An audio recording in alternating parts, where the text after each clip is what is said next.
the great data heist that nobody talks about.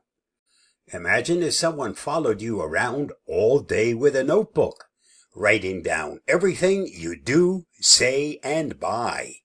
Then they sold that notebook to the highest bidder. Creepy, right? Well, congratulations. That's basically your digital life in 2025. Big tech companies have turned data collection into an art form, and frankly, they're Picassos at it. The problem? We're the canvas, and we didn't exactly volunteer for this masterpiece. The scale of the problem. Here's the uncomfortable truth. Every click, scroll, purchase, and even pause you make online is being tracked, analyzed, and monetized.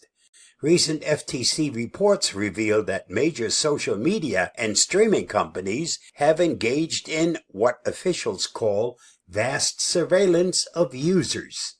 That's government speak for they know way too much about you. Think you're safe because you read privacy policies? Be honest. When was the last time you actually read one? Most people don't, and tech companies are counting on that. These policies are often longer than Shakespeare's plays and about as easy to understand as quantum physics written in ancient Greek. The sneaky business model.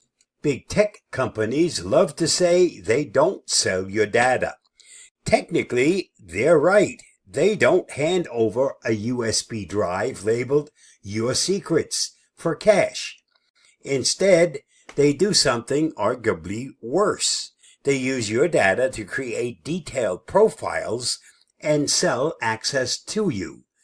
It's like the difference between selling your diary versus selling the right to whisper targeted ads in your ear based on what they read in it. Google's ad network tracks users across millions of websites, while Meta allows advertisers to target you based on incredibly specific criteria. Want to reach 35-year-old dog owners who recently searched for anxiety remedies and live within 10 miles of Starbucks? There's an algorithm for that. The transparency problem. The biggest issue isn't just that companies collect data. It's that they're about as transparent as a brick wall painted black. Users have minimal control over what's collected, how it's used, or who gets access to it. The FTC found that the lack of standardization leaves individuals vulnerable to the often questionable motivations of these platforms. Companies share data with third-party entities, business partners, and yes, even government agencies. Your digital footprint creates a security risk that extends far beyond targeted ads.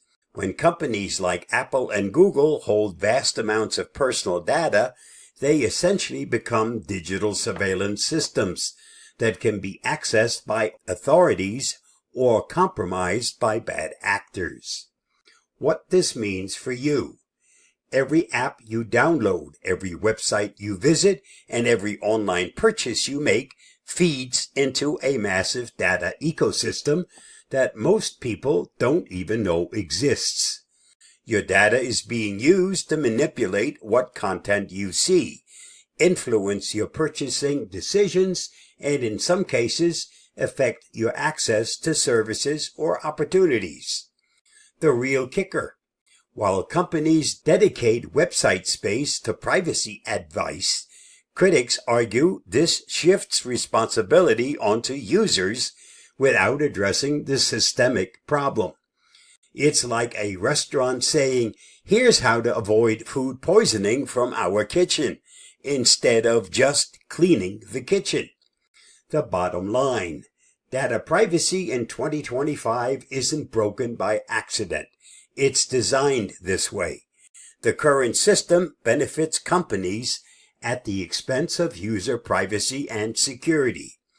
Until there's a real regulatory pressure and genuine transparency requirements, We are all living in a digital fishbowl where the fish don't know they're being watched. The good news? Awareness is the first step toward change. Stay safe, stay secure, and realize that the more people understand how their data is being collected and used, the more pressure companies face to actually fix this system that clearly needs fixing. I'll see you again soon. Bye-bye, and thanks for reading, watching, and listening.